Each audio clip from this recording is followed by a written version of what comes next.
and welcome to this week's edition of the Horror Debate. I'm Michael Mandy, and he's Rowdy Jeff. This week's debate is Captivity, brand new from 2007, directed by Roland Jaffe and starring Alicia Cuthbert. She was the girl next door.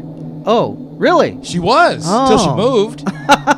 Okay. Yeah, man. I missed that film. And that's kind of what got me to go see this movie, if you want to know the honest truth about the whole thing. So, what's the basic plot of this film here, Jeff? Run it down by it. I watched it and I'm not sure. No, I'm kidding. Yeah, this was a hard film for us to find, you know? It was hard to find. What I had heard, and I don't know if there's any substantiated truth to this whole thing. I don't have any solid fact, but I did read a press release, and I don't know if it was fabricated or what, but that the MPAA was unhappy after they had received some complaints about the rating, and rating it an R versus an NC-17. I think a lot of people thought that it was a little over the top for R, and amid some controversy, there were quite a few theaters and theater chains that removed it from their playlist. Yeah, we had to go a long way to see this film. Yeah, so, and it wasn't the greatest theater in the world either that we ended up in, but at least we got to view it. Yeah. And this is a lot like your Hostel, to be honest with you. Yeah. It's a little bit different, the fact that the girl isn't traveling, and going to some foreign country. It's just like one of them date rape drugs. Huh? Yeah. She just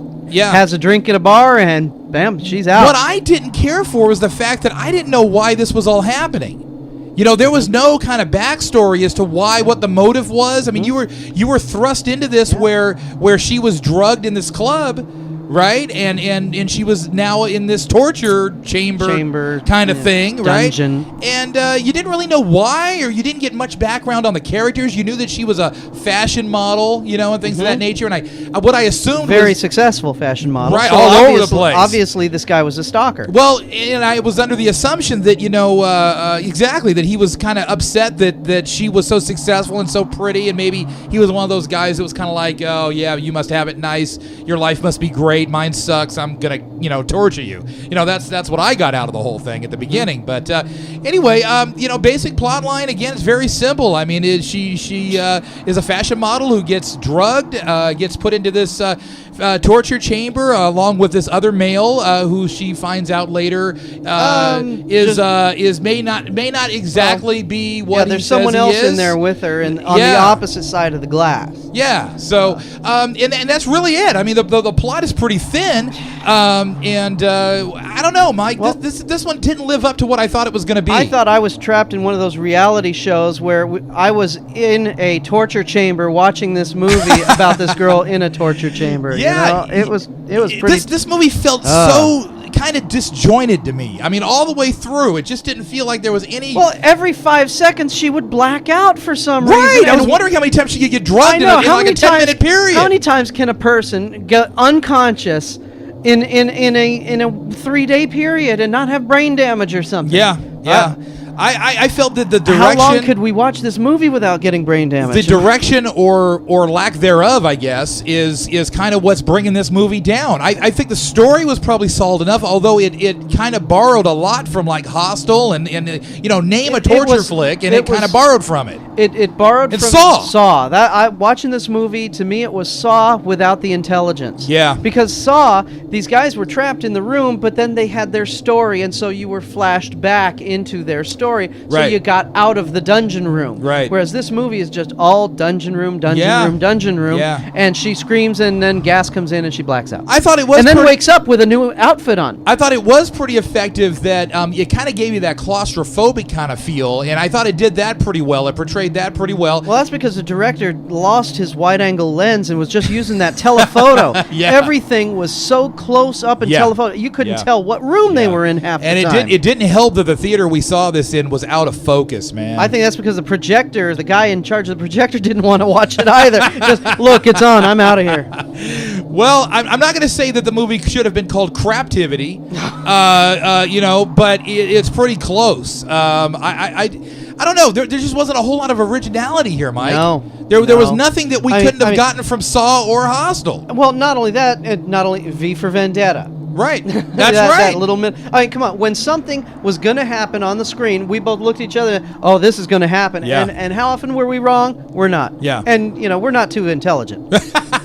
Well, come on. Well, I think we've been around the block enough with these movies to kind of have that sixth sense, as to what's going to happen. I think we kind of did the same thing with The Hitcher a little bit, But there's just nothing special here. There was nothing that made me go, oh, wow. Now that is a cool concept. Yeah, all right. There was something neat on there that I wasn't expecting. Like at Hostel, it turned into a chase movie at the end. You expected it to be just someone trapped down being tortured, but then he got out and turned the tables on the attacker. Yeah, and it became more of an adventure film at the end, where they're out in the streets chasing and dodging cars and stuff. And we love the Saw movies. I mean, the torture film genre. I mean, it's still a very viable genre to us. I mean, we enjoy it. I'm tired of it. Well, but we have enjoyed, is what I'm saying. So it's not like we're just taking this genre and saying flush it. It's the fact, I think, that this movie just didn't live up to anything. There was no originality. This movie was Turistas without the cool setting. Forgot about Turistas. Yeah. This film was Turistas without the location. Yeah. This was just 4 stone walls, basically. Yeah, it's too bad, because I really think that Alicia Cuthbert, and not only is she... not only was she hot and cute, but this is the only place where a woman gets tortured for a couple of days and keeps all of her clothes on. And yet she blacks out, and every time she wakes up, she's wearing a new outfit. Yeah. Now I'm gonna switch gears a little bit, and I'm gonna say, there were a couple of parts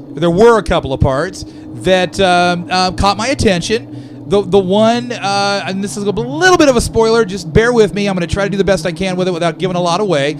But let's just say that there was a scene that had to do with a mixer or a blender, some pieces parts, and a funnel. Okay? And that's really, use your imagination on that. Okay? And an orifice of the body. Okay, and no, not down in the nether region. Yeah, not the bad, not the NC-17 part. Right.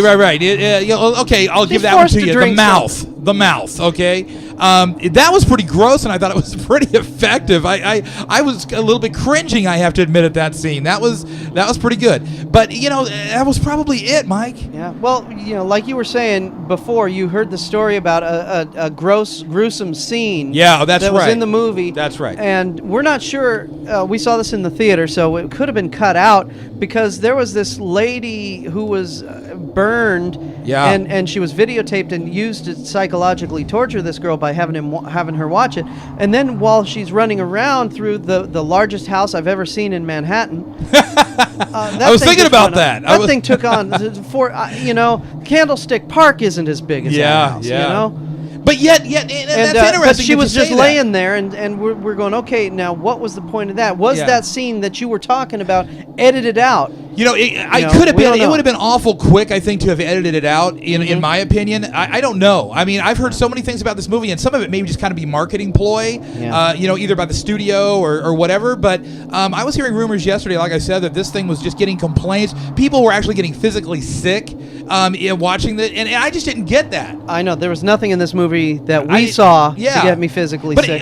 You and the blender, but I mean, come on. They dropped rubber ears and a rubber finger, and then during the cutaway scene, substituted V8 juice. Yeah, let me back up a little bit though, because I want to mention something that you said, which just caught me off guard a little bit, and I want to tell you, you said about the size of the house. And it's true. It just seemed like it went on forever. And had these big... Yet, what did I say earlier in the review? The movie was still pretty effective in giving you kind of that claustrophobic vibe.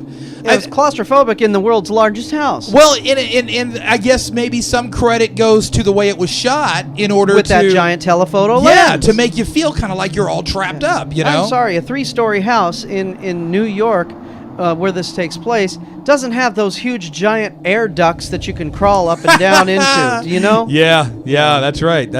I mean, this could have been a warehouse. Mike, there was honest truth, man, I'm not feeling it. Nope. I'm not feeling it, and unfortunately, it felt really trite, and it's too bad, because as I was going to say, Alicia Cuthbert, I think she's very capable. I mean, obviously she's a beautiful woman, but I'm just saying that, her skills as far as acting, I've never seen her in anything where she sucked.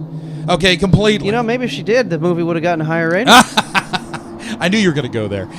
But the honest truth is, I think she deserves a little bit better. And this flick just didn't do her any justice at all. I don't think this film is going to help her career. Yeah, so I'm 1 star in it, Mike. And the reason I'm 1 star in it is because, why are you not bombing it? I'm not bombing it because of the scene with the mixer and everything. I thought that was pretty cool. It was definitely disturbing enough. I want to just mention this real quick, and it's a little off the subject. It has nothing really to do with the movie itself other than the fact that some parents have no clue. We're here watching this movie about this girl getting tortured, and from 4 rows behind us, we hear this little girl cry. No, she screamed. Yeah. She screamed when one of these brutal scenes came up. This poor little girl. I mean, it blew my mind that a parent would sit there blatantly with her 3-year-old or whatever she was. 3 or 4. And then when we walked out, we looked at him. Not only did she have a 3 or 4-year-old girl, but like a 10-year-old boy. And the 10-year-old boy, did you notice what he was doing? He was like pivoted in the seat trying to look at the wall and not kind of look at the screen. I think that's ridiculous. And this whole thing with the cell phones in the movies, folks, buy a Clue at your local store and use it. They tell you, turn off your cell phones. It's unbelievable to me that people don't have the class or the respect or the brains to figure out to turn their damn cell phones off in these theaters. I believe accidents can happen. Sometimes the phone rings, but then when you pick it up, dude, I'm in the theater. I gotta go. Bye. Mike. No, you don't say, hello, how's it going? All cell phones have a silent function. Yeah, I know. They vibrate, okay? Yeah. And the honest truth is that some of these people, it wouldn't matter if it vibrated or blew up in their pocket. Yeah. They were going to answer it anyway, and they were going to have a 10 or 15 minute conversation. Well, I throw popcorn at the back of their head, and then when they don't, and I believe it or not, I have done this. And when they do not respond, then I put my hands on their shoulder and just put my chin on their shoulder and just hi there. Yeah. And that really upsets people. They don't like it when you touch them. Right.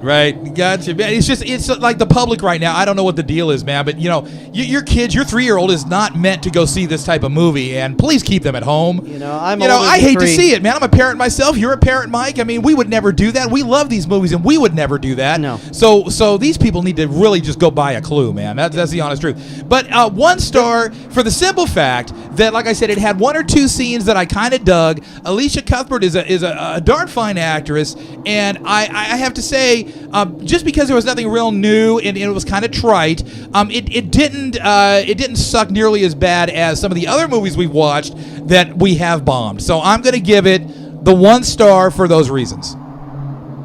I don't know what to say. Speechless. I don't know. Like I said, I'm torn between a bomb or 1 star. There was really... Oh, another thing that bugged me, when you're showing a Super 8 home movie of something that happened 30 years ago, don't have 4 different camera angles when something bad happened, all right? That just really bugged me. They're showing different camera angles of something that happened 20 years ago that they're showing on video. Right. Okay, there's just too many holes in this for me. I would not... I'm tempted just because she's cute. Should I give it 1 star because she's cute? And that's the only reason why I would give this 1 star. I'll bomb it. Go ahead. Okay, yeah. And probably by right, cute. That's probably the correct answer. But, like I said, there were a couple of parts where I kind of cringed and went, ooh. And I wasn't cringing because the movie sucked at that point. I was just cringing because, wow, that was gross. So 1 star for the gross out. Yeah, the other one, I'm sorry. She's really hot and really cute, and she's totally helpless at this guy's mercy, and he leaves all her clothes on. Yeah. And not only that, he puts her in different outfits every scene. That's right. Yeah. God, I wish someone gave me $1 for every time she blacked out and the camera fades to black. Yeah, well. All right. Is it Craptivity, Mike? Yeah, it's Craptivity. It's Craptivity. Okay. I'm out of here. I'm Michael Mandy. He's Rowdy Jeff. We'll talk to you next week at the Horror Debate.